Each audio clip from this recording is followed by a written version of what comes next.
기도하시겠습니다. 살아계신 거룩하신 하나님 아버지, 참으로 감사와 영광과 찬양을 올려드립니다. 하나님, 기쁜 마음으로 이 자리에 나와서 예배드리는 이 시간, 이 예배를 받아주시고 예배를 통하여서 주님을 만나는 은혜를 받고 세상을 이길 힘을 얻는 시간 되게 하여 주시옵소서.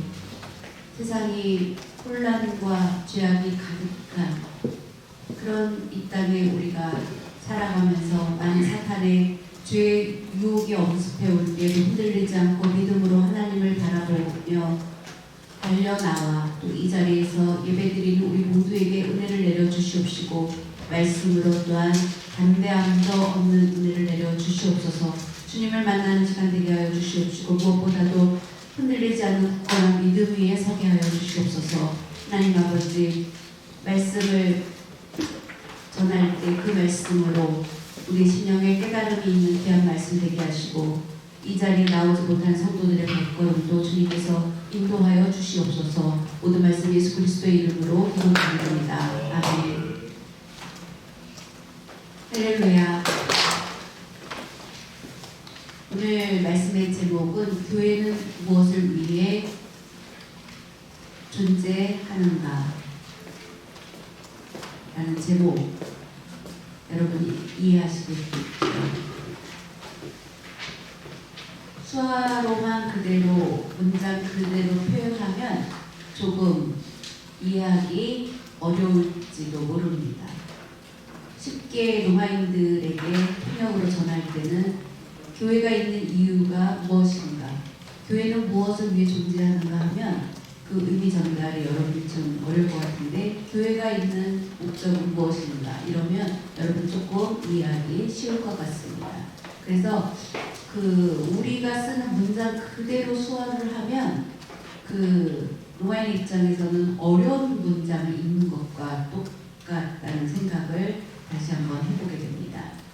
교회의 목적은 무엇인가 라는 그런 제목입니다.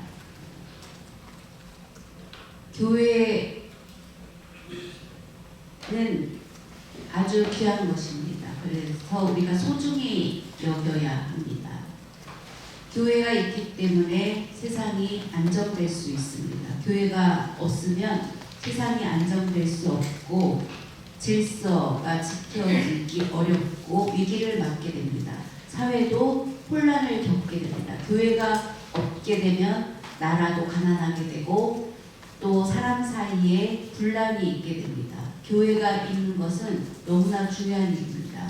우리나라가 교회가 없었을 때는 늘 분열이 있었고 당파 싸움이 있었고 그리고 색깔론 등등 여러 가지로 분열만 있었습니다. 안정이 없었습니다. 그런데 이 땅에 교회가 들어오면서 변화가 일어나기 시작되었고 많은 영향을 끼치게 되었고 많은 교회가 세워지게 되면서 우리나라의 수준이 굉장히 높아져 가고 있고 향상되어 가고 있고 교육과 경제에 많은 유익이 되고 있는 것을 보면 교회가 얼마나 중요한 것인지, 교회의 소중함을 알 수 있습니다. 유럽이 종교개혁을 하고 그 영향을 이제 받게 되면서 로마의 교황청 중심, 말씀 중심보다 로마의 교황청 중심으로 그렇게 이끌던 시대에서 이제 종교개혁이 일어나게 되면서 말씀으로 돌아가자, 오직 주의 말씀으로 돌아가자는 종교개혁 운동이 일어나기 시작했습니다. 종교개혁 운동이 일어나면서 그 영향을 받은 스위스는 앞서서 바로 칼빈이라는 사람이 종교개혁을 주도하게 되었고 그 영향으로 이제 네덜란드 종교개혁의 영향을 받고 나서부터 그 말씀을 받아들이고 칼빈주의의 그 개혁 정신을 보고 배우고 본받아서 발전으로 나아가게 되었습니다. 칼빈주의는 바로 성경 중심입니다. 오직 하나님께 영광을 올려드리는 것입니다. 사람에게 영광을 올려드리는 것이 아니라 하나님께 영광 올려드리는 것에서 모든 것이 시작되었고 그것을 받아들인 네덜란드도 정치와 그 모든 분야의 변화가 일어나기 시작되었습니다. 종교개혁의 그 본 정신이 가장 많이 영향을 받은 것이 두드러졌던 나라가 바로 네덜란드라고 말할 수 있습니다. 1664년에 이제 그들은 바로 그것들을 표어로 삼으면서 다시 말하면 기독교 정신, 칼빈주의 정신을 가지고 기독교 정신 운동을 하게 되면서부터 놀라운 발전을 하게 되었습니다. 그 중에 위대한 아브라함 카이퍼라는 사람이 있습니다.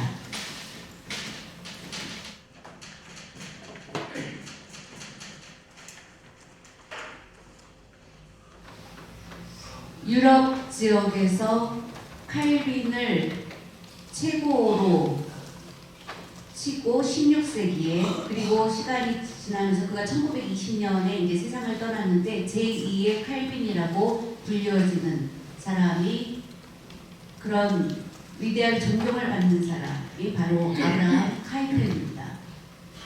카이퍼는 굉장히 뛰어난 사람이었습니다.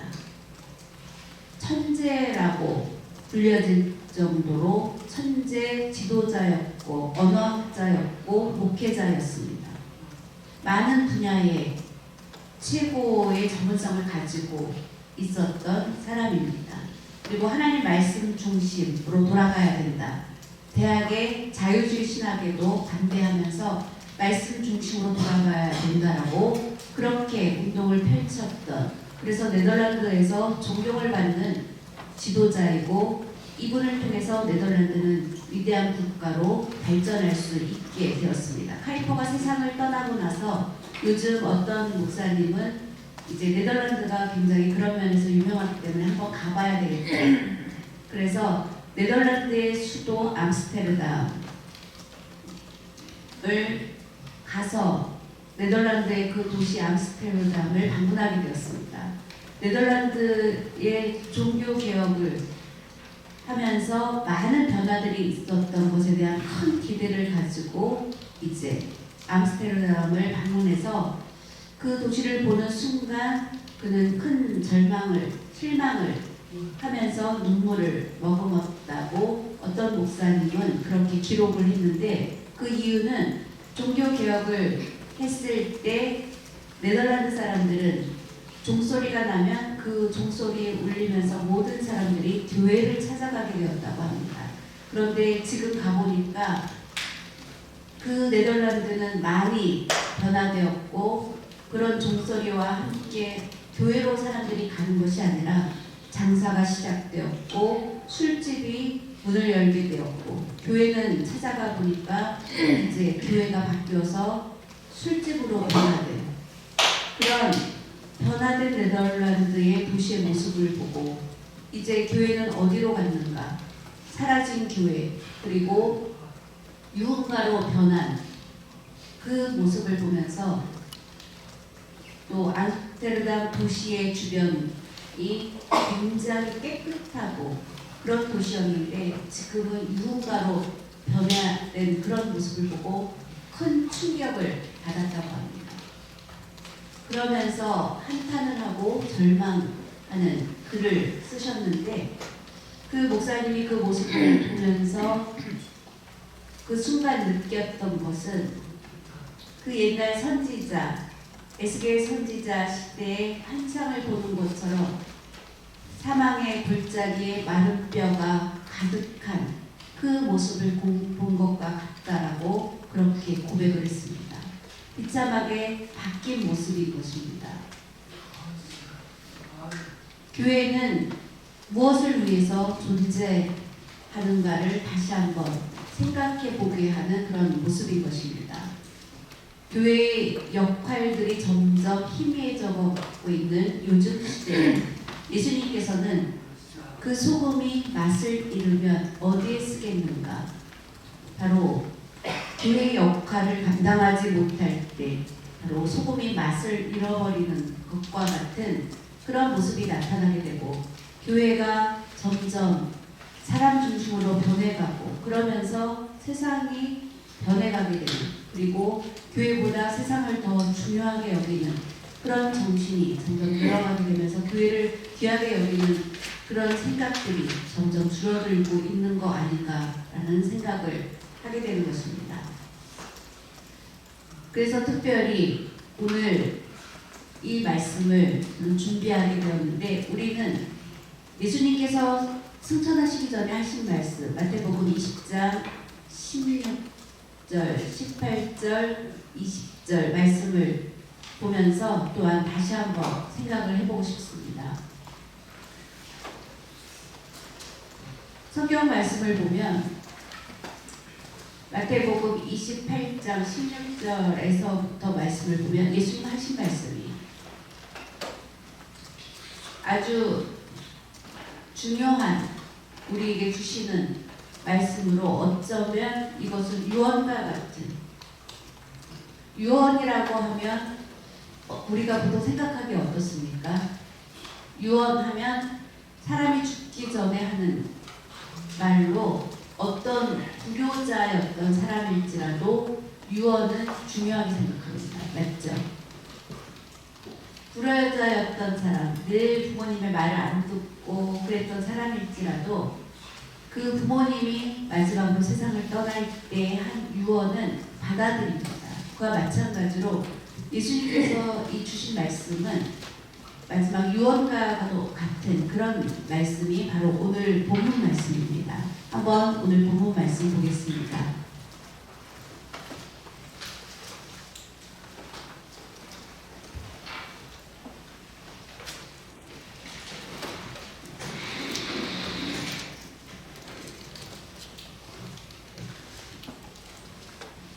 열한 제자가 갈릴리에 가서 예수께서 지시하신 산에 이르러 예수를 배웠고 경배하나 아직도 의심하는 사람들이 있더라.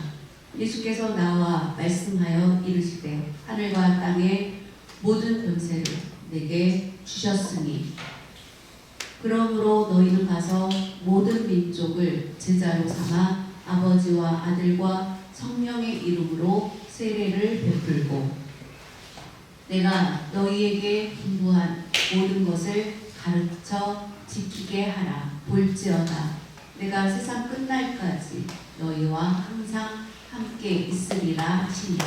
아멘.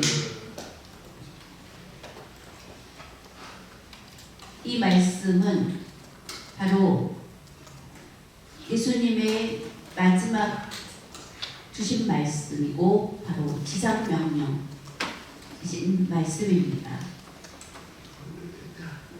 마지막 주님의 유언이자 마지막 지상명령의 말씀이십니다. 그러면 주님이 마지막으로 주신 이 명령, 우리는 어떻게 해야 됩니까? 이 말씀을 받고 순종하며 실천하며 나아가는 믿음이 있어야 합니다. 예수님께서 승천하시기 전 제자들에게 부탁하신 말씀입니다. 예수님이 승천하시기 전에 마지막으로 그들에게 부탁하신 유언과도 같으신 이 말씀을 보면 이것은 위대한 명령인 것입니다. 그리고 지상에서의 가장 큰 명령인 것입니다. 주님의 명령으로 우리는 이 말씀을 귀하게 여기고 주님이 주신 명령을 우리가 거역할 수 없습니다. 예수 그리스도를 나의 구주로 영접한 사람, 예수님을 믿는 자들입니다. 예수님을 믿는 자로 주님이 명하신 그 명령을 우리는 받아들이고 순종하는 믿음이 있어야 합니다. 우리는 원래 죄인입니다. 하나님을 만날 수 없는 그런 자격이 없는 그런 죄인입니다.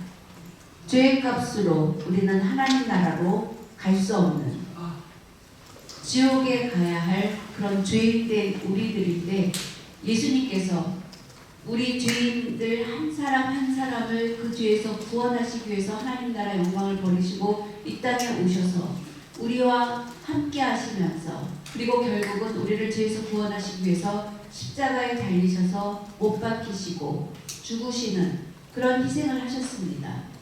이제 우리는 그 예수님의 구원의 은혜에 감동하며 감격해하며 그 예수님을 믿음으로 우리 가운데 모든 죄는 사라졌습니다. 우리는 완전히 죄에서 사함을 얻고 구원함을 얻었습니다. 더 이상 죄에 매이지 않습니다. 죄와 저주가 우리 가운데 있지 않습니다. 이제 온전히 해방되었습니다. 우리 가운데 기쁨이 충만하여서 하나님께 영광 올려드리는 삶을 살 수 있도록 그런 자리에 세워주신 것을 감사하며 이제 예수님을 믿음으로 하나님의 자녀가 되었습니다. 자녀 삼아 주신 것입니다. 이제 우리는 저와 여러분은 하나님의 자녀인 것입니다. 예수님이 십자가에 달려서 죽으시고 사흘 만에 부활하셨습니다. 죄의 권세를 완전히 물리치셨습니다. 승리하신 것입니다. 이제 우리는 죄에 매이거나 죄로 인해서 염려할 필요가 없습니다. 이제 우리의 원죄는 깨끗이 씻어진 것입니다. 그러면서 우리는 세상 가운데 살고 있기 때문에 스스로 우리가 종종 죄를 범하지만 그 죄를 하나님 앞에 고백하면 회개하면 죄사함을 얻을 수 있는 특권을 가지고 살아가는 것입니다. 이것이 얼마나 감사한 일인지 모릅니다. 여러분 생각해 보십시오. 아담의 죄를 범함으로 인해서 우리는 죄 가운데 태어났지만 그 죄가 이제 우리 가운데 끊어지게 되었고 그렇지만 우리는 살아가면서 종종 죄를 범하게 됩니다. 우리의 본성, 죄의 본성을 가지고 있기 때문입니다. 죄의 본성을 가지고 있기 때문에 죄를 범하지 않을 수 있는 사람은 아무도 없습니다. 그런데 주님은 뭐라고 말씀하십니까? 그 모든 죄를 나에게 맡겨라. 무거운 짐, 그 모든 것을 내게로 와서 나에게 맡기면 내가 다 사하여 주리라. 죄의 짐을 예수 그리스도께 맡기면 예수님께서 우리를 죄의 짐에서 가볍게 해주신답니다. 그 예수님을 의지하면 더 이상 죄에 매일 필요가 없다는 것입니다. 주님 앞에 죄를 회개하면 그 죄를 사함받고 나아갈 수 있는 것 얼마나 감사한 일입니까? 우리는 매일매일 이제 옷을 깨끗하게 바꿔 입습니다. 그런데 계속해서 그 옷이 깨끗해질 수는 없습니다. 깨끗하게 지킬 수가 없습니다. 밥을 먹다가 실수해서 국물이 튈 때도 있고 그렇죠. 국물이 옷에 튀면 그대로 내일 또 그 옷을 입습니까? 아닙니다. 바꿔 입어야 합니다. 더러운 것이 묻었기 때문에 이제 그 옷은 세탁을 해야 됩니다. 그와 마찬가지로 우리가 세상 가운데 살면서 죄를 하나도 짓지 않고 살 수 있는 사람은 아무도 없습니다. 나도 모르게 죄가 나한테 튈 때가 있습니다. 그때마다 그 죄를 고백하면 능력의 주님 앞에 바로 우리의 죄를 고백하기만 하면 되는 것입니다. 죄를 사해줄 수 있는 예수님의 그 크신 능력이 있기 때문에 그 주님 앞에 우리는 죄를 고백하는 것입니다. 죄를 사해줄 수 있는 능력은 바로 주님밖에 없는 것입니다. 하루하루 죄를 범하지 말아야지 힘쓰지만 나도 모르게 또 죄를 범하게 되는 것이 우리 인간인 것입니다. 그것이 우리의 연약한 모습인 것입니다. 그런데 그 주님 앞에 그 죄를 고백하면 주님이 다 용서해 주신다는 것을 꼭 믿고 나아가시기 바랍니다. 죄 사함의 능력이 주님께 있다는 것입니다. 그것이 얼마나 감사한 일입니까? 나의 범한 죄를 용서하여 주시옵소서. 그 죄를 모두 기억하지 말고 용서하여 주시옵소서 라면 바로 용서해 주시는 것입니다. 예수님은 하나님의 아들이십니다. 이 땅에 오신 목적은 바로 우리에게 하나님 나라를 주시기 위해서인 것입니다. 그래서 이 땅에 오셨습니다. 바로 영적인 어둠 가운데 매여 있던 우리들, 죄와 사망의 권세 아래 노예로 그렇게 지냈던 우리들 예수 그리스도의 보혈로 인해서 죄에서 구원함을 얻고 사함을 얻고 하나님의 자녀가 되어서 하나님 나라를 우리에게 주신 것입니다. 놀라운 변화를 주신 것입니다. 우리 변화받은 것입니다. 이제 우리는 하나님이 내 안에 계시고 천국과 같은, 전에는 내 안에 지옥과 같은 괴로움이 있었지만 이제 그 모든 것이 사라지고 내 마음속에 주님을 모시고 천국과 같은 평안함과 기쁨을 누리면서 살 수 있게 된 것, 얼마나 감사한 일입니까? 옛날에 우리나라 조선시대 복음이 들어올 그 전까지 여자들에게는 교육의 혜택이라는 것도 없었습니다. 남전여비 사상으로 남자들은 식탁도 따로, 밥상에서 따로 먹고 여자들은 따로 먹고, 그리고 남자들이 먹다가 남긴 것도 또 여자들이 먹고, 이렇게 지냈던 그런 시대였습니다. 여자들을 위한 교육 프로그램도 없었습니다. 그런데 기독교 복음이 들어오면서부터 교회가 세워지게 되었고 교회에 성경학교가 세워지게 되었습니다. 교회에 주일학교가 세워지게 되었습니다. 그러면서 교육이 시작되었습니다. 그러니까 집이 어려워서 신분이 천해서 교육의 기회를 받지 못했던 사람들이 이제 교회에 가면 선교사님들이 인자한 모습으로 섬기고 복음을 전하고 가르치고 하는 모습으로 이제 자녀들을 교회에 보냈습니다. 딸들을 교회에 보냈습니다. 딸들이 주일학교에 매주 와서 교회에서 배우면서 많은 것들을 깨달아가게 되었고 발전하게 되었고, 그리고 집에 와서 그 어머니한테 교회에서 배운 것들을 전합니다. 그런데 자꾸 그것들을 전하게 되면서 이제 전하는 능력도 향상됩니다. 많은 것들을 알아가게 됩니다. 그러면 그것들을 전해들은 엄마들은 어디서 그런 것들을 배웠는가? 바로 엄마가 보내준 그 교회에서 배웠다고 얘기합니다. 바로 배우는 것들을 통해서 발전이 있게 되고 그 딸들이 와서 점점 뛰어난 것들을 가르치게 되면서 희망이라는 것이 생기게 되었고, 이제 매주 딸들을 교회에 보내기 시작했습니다. 아버지들은 처음에 반대했었지만 나중에 그것들을 설득하게 되었고 딸들이 변화된 모습을 보면서 보내기 시작했다고 합니다. 그러면서 훌륭한 여성들이 많이 나오게 되었습니다. 그 역량으로 교육이라는 것이 얼마나 많이 향상되었는지 모릅니다. 그리고 말씀을 배움으로 인해서 이제 많은 것들을 배우게 되었고, 결혼을 하고 자녀들을 교육할 때도 그 배운 것으로 자녀들을 교육하게 되면서 교육이 점점 발달하게 되었습니다. 능력이 향상된 것입니다. 하나님의 바로 말씀의 능력이 나타난 것입니다. 그러면서 우리나라는 많은 변화들이 있게 되었고 교육에 열정적인 국가가 되었습니다. 예수님은 우리가 죄를 범함으로 인해서 죄인이었지만 변화되어서 이제 하나님의 자녀가 될 수 있도록 만들어 주셨습니다. 우리는 그런 축복을 받았습니다. 예수님을 믿음으로 하나님의 자녀가 되었습니다. 할렐루야. 우리는 분명히 하나님의 자녀입니다. 그것을 믿고 세상에서 어려운 일들을 만나더라도 두려워하지 말라고 말씀하십니다.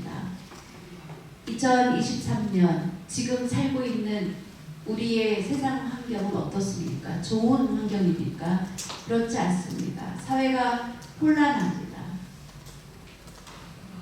점점 나빠지고 있다라고 사람들은 느낍니다. 왜 그렇습니까? 코로나로 인해서 그 이후로 더 많은 것들이 어려워지게 되었고 나쁘게 되었고 경제적으로도 어려워지게 되었고 그 영향으로 우리나라 수출도 많이 전에보다 부진하게 되었고 그러면서 사람들은 더 어려워지고 있다라고 말합니다. 그런데 하나님은 우리에게 말씀하십니다. 두려워하지 말라 라고 말씀하십니다. 내가 너와 함께하리라. 왜 그것을 믿지 못하는가 라고 말씀하십니다. 하나님의 살아계심을 믿는다면 세상이 어떤 악한 상황일지라도 우리는 하나님 앞으로 나아가고 우리가 기도할 때 분명히 길을 열어주실 것을 믿고 담대함으로 나아가는 우리 모두가 되시기를 축복합니다. 예수님이 이 세상에 오셔서 복음을 전하셨을 뿐만 아니라 병든 자를 고쳐주시는 그런 능력을 행하셨습니다. 그리고 예수님이 전하시는 말씀은 놀라운 말씀입니다. 그래서 사람들은 어떻게 저런 말씀을 전하는가 라고 놀랬던 것을 보게 됩니다. 그리고 말씀을 기대했습니다. 복음을 전하셨고 또 결국은 십자가에 달려서 죽기까지 그 생명을 아낌없이 우리를 위해서 바로 죽으신 것입니다. 그것이 바로 예수님이 행하신 일들이십니다. 그런데 예수님께서는 죽으시고 끝난 것이 아니라 사흘 후에 부활하시고 또 승천하셨습니다. 예수님의 제자들과 예수님 승천하신 그 모습을 본 사람들이 500명이었다라고 합니다. 그 증인들, 그 허다한 증인들이 예수님이 십자가에 달리시고 죽으시고 부활하신 것을 보고 그리고 제자들은 성령의 충만함을 받고 담대하게 복음을 전했습니다. 예수님을 믿으라, 주 예수를 믿으라. 그리하면 너와 너의 가정이 구원함을 얻으리라 라고 선포하시고 복음을 전하셨고 많은 영혼을 구원하셨습니다. 예수님의 구원의 역사가 계속 일어난 것입니다.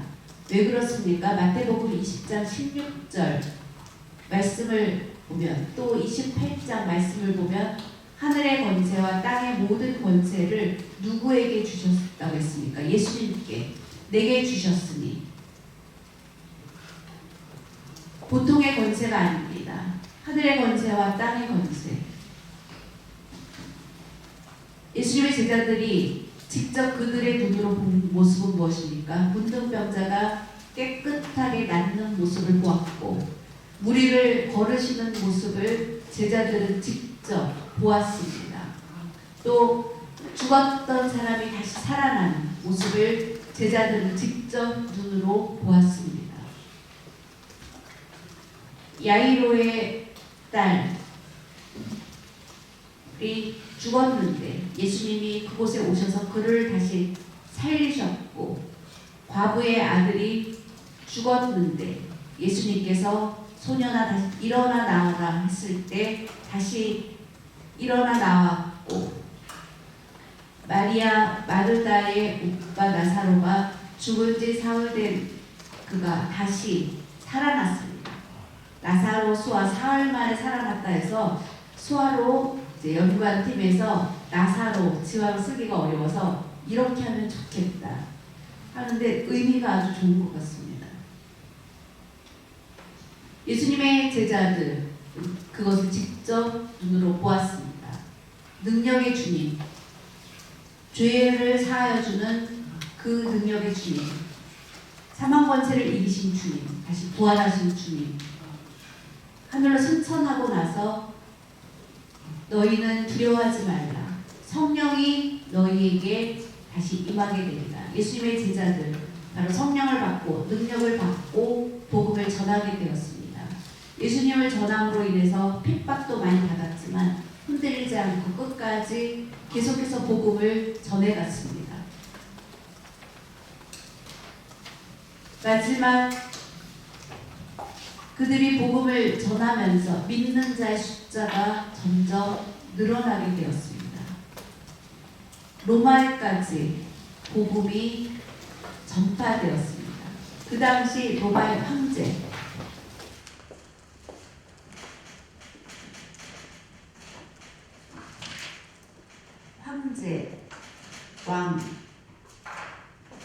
왕 수아로 여러분 어떻게 합니까?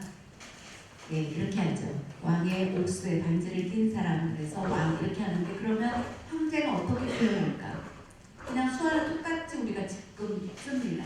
근데 왕과 황제의 그 이름의 뉘앙스로 보면 황제가 훨씬 더 위에 최고의 많은 땅을 점령하고 더 힘있게 다스린 사람들에게 부여하는 이름입니다. 그래서 하나를 더 포함해서 이렇게 쓰면 황제. 조금 의미가 수어로 전달되기 더 좋은 것 같습니다. 황제, 이거 하나 수어를 더 포함해서 이렇게 하면 왕보다 더 위의 느낌. 그 당시 왕은, 황제는 신과 같은 존재였습니다. 그런데 예수님의 제자들이 복음을 전했을 때 그 제자들은 왕을 신이라고 부를 수 없다. 오직 주님만 신으로 부를 수 있다. 라는 믿음을 가지고 있었기 때문에 결국은 순교하게 된 것입니다. 예수님의 제자 12 중에 가론 유다만 빼고 11명은, 그리고 마띠아를 나중에 또 제자로 또 뽑아서 그 12명은 모두 다 순교했습니다. 예수님의 제자들까지도 다 순교했습니다. 두려움 없이 그렇게 순교할 수 있었던 것은 바로 예수님의 능력을 믿었기 때문입니다. 그래서 천국의 소망을 분명히 믿고 나아갔기 때문에 기쁘게 복음을 전했고 순교할 수 있었습니다. 바로 예수님의 권세를 우리는 믿는 것입니다. 세상의 권세, 그것은 아무것도 아닌 것입니다. 지극히 높으신 예수님의 권세, 그것을 우리가 믿는 것입니다.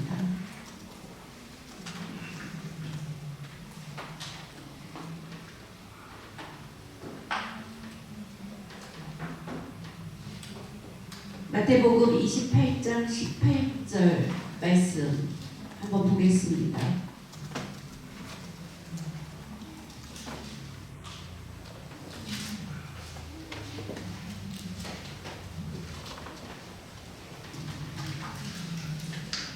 예수께서 나와 말씀하여 이르시되 하늘과 땅의 모든 권세를 내게 주셨으니, 내게 바로 예수님께 주셨으니, 예수님이 하나님 나라로 승천하시고 나면 내게 준 권세를 내가 제자들 너희에게 주겠다. 그래서 제자들은 병을 고치는 그런 능력을 받게 됩니다. 병을 고치는 기적을 베풀게 됩니다. 예수님의 제자들 복음을 전할 때 선교하면서 사도 바울도 마술사,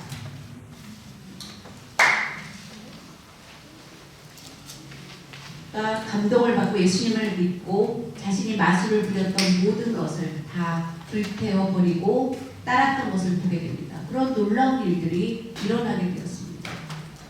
오늘날로 사람들 그 느낌을 생각하면 부적을 붙이고 구슬하고 했던 그 모든 것을 버리고 바로 주님을 따르게 되는 것과 같은 것입니다. 바로 복음의 능력인 것입니다. 예수님의 능력, 그것은 복음의 능력, 말씀의 능력입니다. 예수님의 이름으로 기도할 때 그 능력이 어떻습니까? 그 능력이 크다고 했습니다. 그것을 믿으시기 바랍니다. 나는 부족하고 나는 힘이 없고 나는 연약하지만 예수님의 이름으로 구하면 구원함을 얻게 되는, 그리고 기적을 경험하게 되는 일을 볼 수 있게 됩니다. 그것을 우리는 믿어야 됩니다. 여러분, 종종 우리는 그런 소리를 접하게 됩니다. 병원에서 치료할 수 없다고 하는 암이라든가 불치병이 기도를 해서 낫게 되는 체험을 하는 간증을 보게 됩니다. 이제 병원에서 더 이상 치료할 수 없습니다. 기적을 바랄 수밖에 없습니다. 의사들도 그런 말을 종종 쓰게 됩니다. 바로 주님의 권세, 예수님의 권세가 그렇게 크다는 것입니다.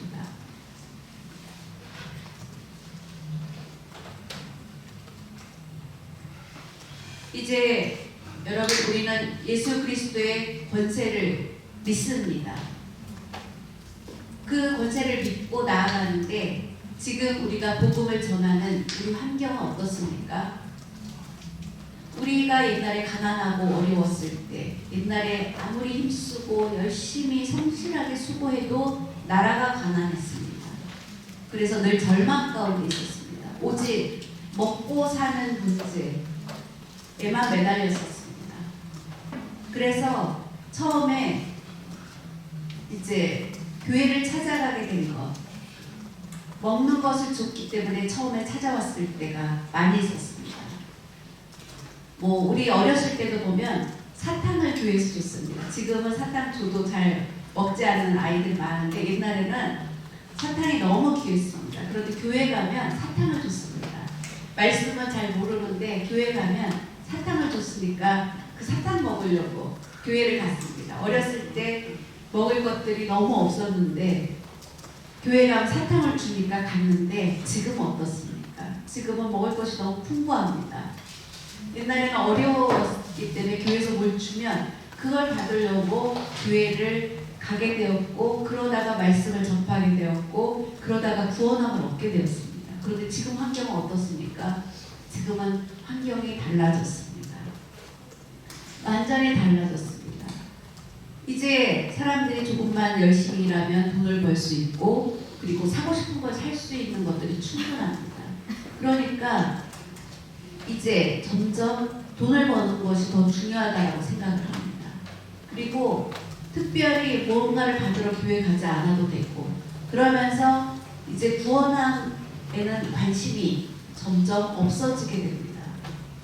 그러면서 세상이 변화되는데 거기에 우리가 흔들리지 말아야 합니다. 사탄은 늘 움직이고 있습니다. 활동합니다. 우리를 믿음에서 떠나게 하려고 세상에서 활동합니다. 거기에 우리는 넘어가면 안 됩니다. 아, 돈만 벌면 세상에서 편하게 살 수 있지. 내가 원하는 걸 할 수 있는데 뭐 때문에 내가 예수님을 믿지? 하는 마음을 갖게 그렇게 만듭니다. 호주는 어떻습니까? 호주는 선진국입니다. 잘 사는 나라입니다. 옛날 역사를 보면 호주는 기독교 위에 세워진 기독교 뿌리가 깊은 이제 구교에서 성공회로 바꿔지면서 사람들을 붙잡아서 그때 유배를 보냈던 곳이 바로 호주입니다. 그런데 지금 호주는 얼마나 잘 사는 국가가 되어 있는지 모릅니다. 아주 잘 삽니다. 호주의 노마인들을 만나보면 85%가 자기 집을 소유하고 있습니다. 아, 역시 부자 나라구나. 85%의 노마인들이 자기 집을 가지고 있습니다. 아주 부유하게 잘 살고 있습니다. 우리나라 노마인들 중에 자기 집을 소유하고 있는 노마인은 몇 퍼센트나 될까요? 아주 극소수입니다. 대다수가 임대 아파트에서 살고 있습니다. 대부분이 그렇습니다. 우리나라 이제 선진국 반열에 들었다고 하지만 대부분 노마인들은 임대 아파트에 살고 있습니다. 호주는 85% 노마인들이 자기 집을 소유하고 있습니다. 잘 살고 있습니다. 그런데 호주에는 복음을 전하기가 어렵다고 합니다. 그 노마인이 하는 말이 내가 뭐 때문에 예수님을 믿느냐, 지금 이렇게 편하게 잘 먹고 잘 사는데 그러다 보니까 복음을 전하기 어렵다고 말합니다. 바로 하나님 말씀에 요한계시록의 7교회 가운데 라오디게아 교회를 보면 알 수 있습니다. 너무 부유하기 때문에 어떻습니까? 그들은 영적으로 맹이 되었습니다. 보지 못할 영적으로 어두운 가운데 있게 되었습니다. 물질 때문에 영적으로 어두워진 것입니다. 그래서 믿음의 뜨거움이 없습니다. 희미한 미지근한 믿음을 가지고 있는 것을 말씀에 기록하고 있습니다. 그때 예수님께서 뭐라고 말씀하셨습니까? 미지근한 것은 토하여 내겠다고 말씀하셨습니다. 미지근한 것, 희미한 것. 제가 세상 일로 바빠서 제가 너무 바빠서 교회에 못 갑니다. 믿음이 바로 미지근한 겁니다. 코로나 때문에 제가 교회에 못 갑니다. 바로 믿음이 미지근한 겁니다. 미지근한 믿음을 가지고 있으면 주님께서 토하여 내겠다고 했습니다. 얼마나 무서운 일입니까? 아, 목회자는 제발 이제 코로나도 끝났으니까 교회로 나오시기 바랍니다. 문자로 이 정도로밖에 전하지 못합니다. 그런데 예수님은 뭐라고 말씀하십니까? 토하여내겠다고 말씀하십니다. 만약에 요즘 목회자가 그렇게 얘기하면 난리가 나겠죠. 여러분, 주님이 우리에게 그렇게 말씀하실 때 우리는 어떻게 그 소리가 들려야 됩니까? 깨어 있어야 합니다. 사랑하는 여러분, 우리가 세상의 환경은 많이 변화되고 있습니다. 복음을 전하기가 점점 어려워지고 있습니다. 그럼에도 불구하고 주님은 우리에게 명령하셨기 때문에 복음을 전해야 합니다. 그런데 주님은 명령만 하신 것이 아니라 우리와 함께 하신다고 했습니다. 그것을 믿고 전하는 우리 모두가 되시기 바랍니다. 세상의 마지막이 점점 가까워지면 우리의 믿음이 점점 차가워진다고 했습니다.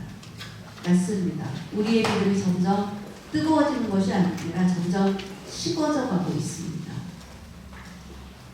그런 세상 환경이지만 우리는 다시 오실 주님을 기다리며 뜨겁게 복음을 전해야 합니다.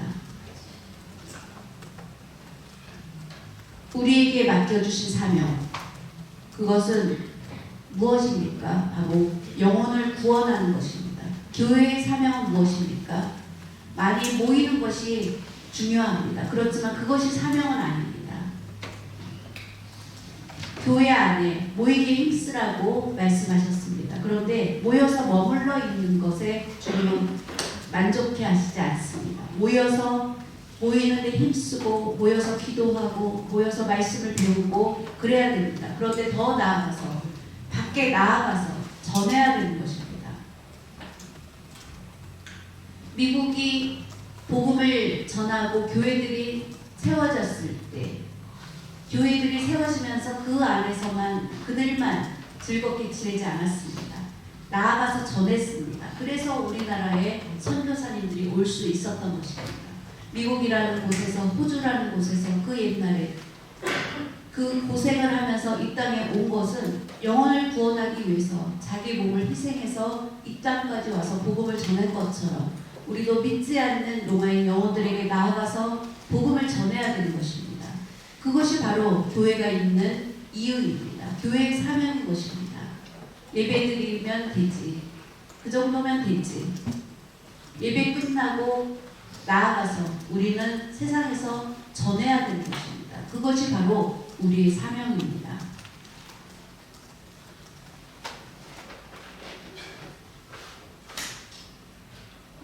우리에게 주님께서 말씀하신 것은 무엇입니까? 모든 족속으로 제자를 삼으라고 말씀하십니다. 그것이 우리의 사명입니다. 그냥 성도가 아니라 그냥 교인이 아니라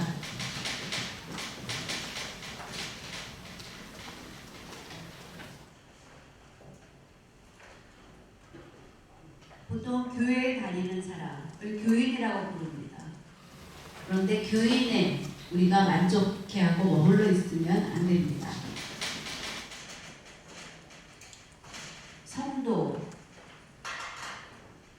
되어야 합니다. 예수님을 믿고 구원을 얻고 하나님의 자녀가 되고 말씀에 따라서 순종하며 나아가는 삶을 사는 사람, 바로 성도인 것입니다. 주님께서 원하시는 것은 제자 삼기를 원하십니다. 제자는 무엇입니까? 선생님과 제자, 그 사이입니다. 선생님, 교사는 가르칩니다. 그리고 그 가르침과 교사의 인격을 배우는 것이 제자입니다. 교사의 인격과 교사의 좋은 점과 그 가르침을 배우면서 따르면서 나아가는 사람을 제자라고 부릅니다. 그냥 배우고 끝나고 그냥 이제 배운 것에서 끝나고 나아가는 사람은 참 제자가 아닙니다. 교사로부터 인격적인 것까지 배우면서 나아가지 못하면 그냥 배운 것만 갖고 사회에 나가면 성공했을지라도 문제를 일으키게 됩니다.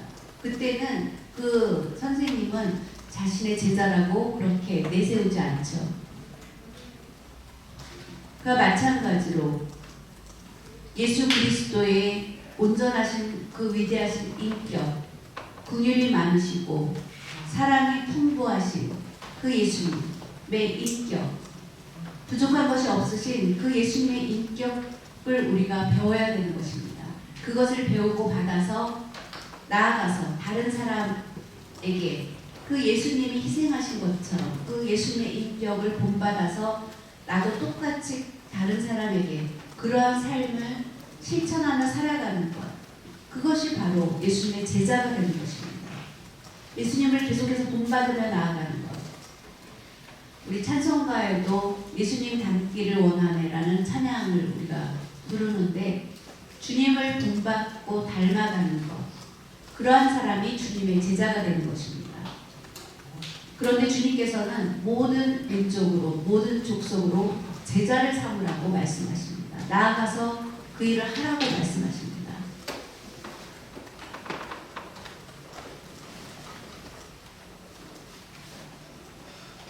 18절 말씀 보겠습니다.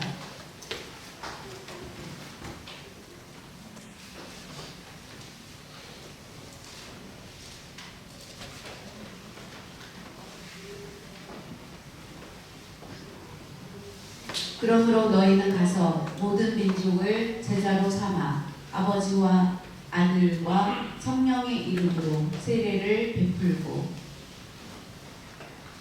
20절입니다. 내가 너희에게 분부한 모든 것을 가르쳐 지키게 하라. 볼지어다 내가 세상 끝날까지 너희와 항상 함께 있으리라 하십니다. 아멘. 19절 말씀을 보면 세 가지를 말씀하고 있습니다. 먼저 가서, 너희는 가서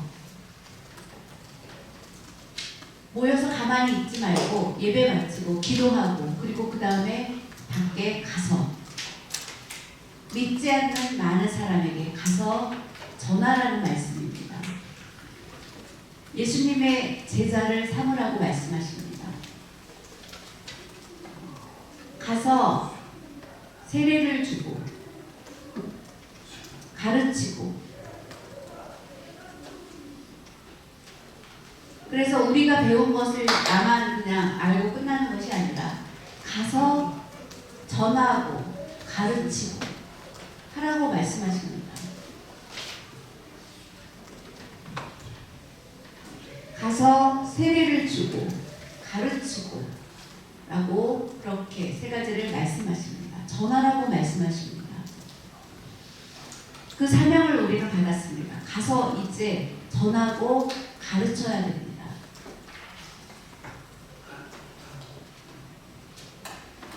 마지막으로 그리고 뭐라고 말씀하십니까?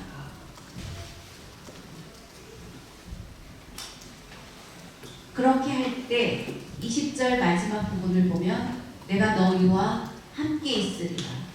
내가 너희와 항상 함께 있으리라 라고 말씀하십니다. 사명을 맡은 사람들, 하나님 주시는 약속이 무엇입니까? 내가 너희와 항상 함께 있으리라 라고 약속해 주셨습니다.